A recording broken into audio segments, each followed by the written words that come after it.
మేడ్చల్ మల్కాజ్గిరి జిల్లా కీసర మండలం రాంపల్లి గ్రామం పక్కన ఉస్మాన్ఖాన్ గూడెంలో పర్వతం శ్రీశైలం సునీత అనే కుటుంబం పైన దాడి జరిగింది.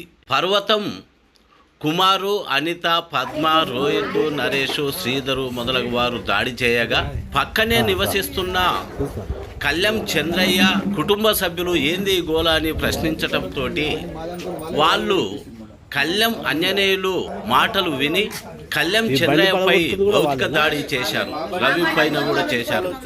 ఆ కళ్యాం చంద్రయ్య భార్య లక్ష్మి పైన కూడా ఆ తర్వాత వచ్చిన కొంతమంది మహిళలు మంగ కొండంచి, లక్ష్మణ్ కొండంచి, జ్ఞానేశ్వర్, పాస్టర్సం, శ్రీరాములు, యాదమ్మ, పర్వతం కుమారు లాంటి వాళ్ళు వాళ్ళ కుటుంబ సభ్యులు వచ్చి దాడి చేసి అక్కడ శ్రీశైలము ఆటోను ధ్వంసం చేశారు వాళ్ళ కుటుంబ సమస్యల మీద.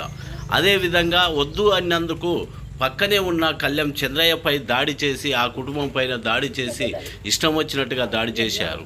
ఈ దాడి విషయాన్ని పోలీస్ స్టేషన్లో కేసు కోసం పోతే పెద్ద మనుషులము మాట్లాడుకుంటామని వచ్చి మళ్ళీ దాడి చేయటం ఏమైనా చర్య అంటూ మాట్లాడారు. ఈ సందర్భంగా రాజు ఆ కళ్యాం చంద్రయ్య కొడుకు మాకు ప్రాణహాని ఉన్నది మాకు అని మాట్లాడుతున్నారు. ఆయన మాటల్లోనే విన్నాం. అలా దారిలో పట్టుకొని వాళ్ళ ఇంటి దగ్గర పట్టుకొని అలా కోడల్ని విషయంలో నువ్వే పంపించినవరు అని అక్కడ గల్లబట్టి కొట్టిన జరిగింది. మేము దుగులే అక్కడ. మీరెవరు? మీ పేరు చెప్పండి. నా పేరు చంద్ర. అంటే వాళ్ళు అక్కడికి ఇలా బాబుని వాళ్ళే చూసిన వాళ్ళు పంపించిన తర్వాత మా ఇంటికి వచ్చారు. వాళ్ళు మా ఇల్లు ఇది పక్కన నిలబడ్డాం. వినే ఉన్నాం. మా వాడు వచ్చి చెప్తుండే, ఎవరు సిరిసేలని చెప్తుంది మాతోటి.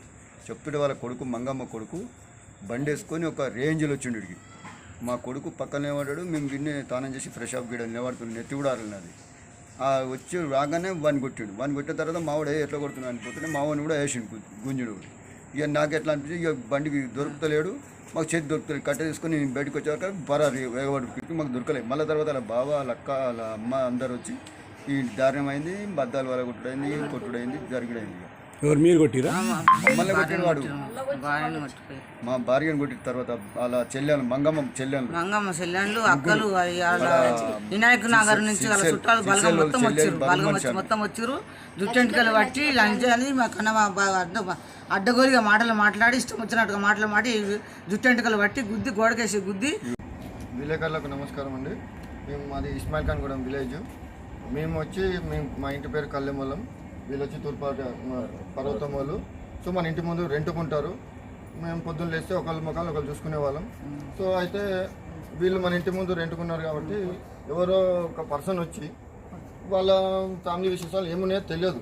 సో వచ్చి మన ఇంటి ముందు దౌర్జన్యంగా బండి మీద వచ్చి చంపేస్తా, నరికేస్తా అని కొట్టడం జరుగుతుంటే, అరే మన ఇంటి ముందు పర్సన్ కదా, అరే ఇట్లా జరిగితే ఎట్లా అని చెప్పి మధ్యలో వచ్చి ఆపడానికి వస్తే నువ్వు ఆపడానికి అన్నట్టుగా వాని మీద ఎవరో తిరగబడి ఇద్దరిని కొడుతుంటే తండ్రి అరే ఈ పిల్లల్ని ఇట్లా కొట్లాడుతుందని ఆయన ఆపనీకి వస్తే ఆ తండ్రిని కూడా ఒక ముసలి ఆయన వృద్ధుని కూడా చూడకుండా అంటే ఇష్టం వచ్చినట్టుగా కొట్టడము, కొట్టేసి పరిగెత్తి పారిపోయి వాళ్ళ అమ్మ నాయన వాళ్ళ అమ్మ బలగాలు అందరూ వాళ్ళ అక్క చెల్లెలు అందరినీ పిలిపించి ఇక్కడ యుద్ధం చేయడము.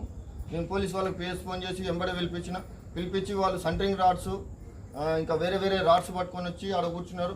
ఎస్ఐ సార్కి లైవ్లో చూపించి సార్ ఇదేంటి సార్ పద్ధతి, ఇది దౌర్జన్యమా న్యాయమా చెప్పండి ఏంది ఇది అని చెప్పి నేను లైవ్లో చూపించిన.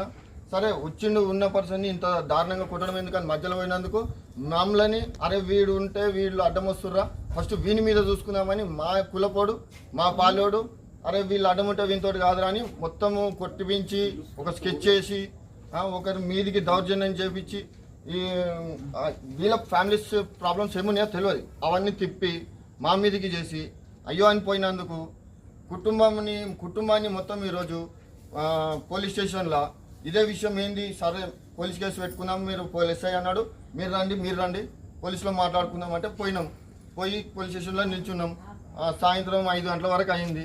సరే వాళ్ళు వచ్చారు వీళ్ళు వచ్చారు పోలీస్ స్టేషన్ ముందే కొట్లాడారు. మళ్ళీ పోలీస్ స్టేషన్ ముందే ఒకరి మీద ఒకరు దౌర్జన్యం పోలీస్ ఎస్ఐలు వాళ్ళ ముందు లైవ్ లో జరిగింది, పోలీస్ స్టేషన్ లో జరిగింది. ఇదంతా జరిగింది కదా, ఏం చెప్పదలుచుకుని మీకు ఏం? సో ఇంత జరిగింది కదా, ఇది జరగడానికి కారణం కళ్యాం ఆంజనేయులు అని ఆయన ఏం చేస్తుండో ఏం చేయడో తెలియదు. నేను ఒక వకీల్ని ఒక లాయర్ని అని చెప్పుకొని తిరిగి 10 మందికి మంచి చేస్తుండా, 10 మందికి అన్యాయం చేస్తుండా. ఈరోజు రౌడీ యూజ్ అని చెప్పిస్తుండు, ఒక గ్రూప్ని కల్పిస్తుండు, వెనకాల ఉంటాడు, ముందు చేసేదంతా నడిపిస్తాడు. నేనేం చేయలేదని చెప్తుండు, నేనేమన్నట్టు వకీల్ని అంటుండు, నేను లాయర్ని అంటుండు. 10 మంది మీద ఒక్కొక్క కుటుంబం మీద దౌర్జన్యం చెప్పిస్తుండు. అయితే మేము అందరం కలిసి పోలీస్ స్టేషన్ దగ్గరికి వెళ్ళినాం. పోలీస్ స్టేషన్ దగ్గర మాట్లాడుకున్నాము, ఆ కేసు పెట్టుకున్నాం. అంటే పోలీస్ స్టేషన్లో కేసు పెట్టినాం. ఎస్ఐ వాళ్ళు అన్నారు, సరే కేసు పెట్టినారు కదా, మరి మీరు కేసు మాట్లాడుకుంటారా, మరి కాంప్రమైజ్ అయ్యి పెద్ద మనుషుల్లో మాట్లాడుకుంటారా అంటే, సరే పెద్ద మనుషుల్లో కూడా మాట్లాడుకుందాం అనడానికి అడుగున్నాం, కేసు పెట్టడానికి అంటే అడుగున్నాం. అంటే వాళ్ళు ఏం చేసినారంటే, మేము పెద్ద మనుషుల్లో మాట్లాడుకుంటాం, మేము కేసు ఏం మాట్లాడడం, పెద్ద మనుషుల్లో మాట్లాడుకుంటాం అన్నారు. అది రేపొద్దున అన్నారు, నిన్న ఈ రోజు పొద్దున మాట్లాడతామన్నారు. సరే కాంప్రమైజ్ అన్నారు కదా, నలుగురిని పిలుచుకొని మాట్లాడతామన్న మాటకి పోలీస్ స్టేషన్కి వెళ్ళినాము. పోలీస్ స్టేషన్కి వెళ్తే మళ్ళీ పోలీస్ స్టేషన్లోనే నిన్న దౌర్జన్యం జరిగింది, ఈరోజు దౌర్జన్యం జరిగింది. కాబట్టి ఈ దౌర్జన్యానికి మా కుటుంబానికి మాకు ప్రాణహాని ఉంది. ఏ రాత్రి వచ్చి ఏం చేస్తారో అనేది తెలియదు. ఆడోళ్ళు మగోళ్ళు అని తేడా లేదు, ఒక మంచి చెడు అని మాట్లాడేది విలువ లేదు. సో మాకు ప్రాణహాని ఉంది. మరి పోలీస్ స్టేషన్లోనే జరిగింది దౌర్జన్యం, పోలీస్ స్టేషన్ ముందు జరిగింది, పోలీస్ వాళ్ళ ముందు జరిగింది. మరి ప్రాణహాని ఉంది. మాకు ఏం కావాలి? మేము కోరుకునేది మా ప్రాణహానికి రక్షణ కావాలని కోరుకుంటున్నాం.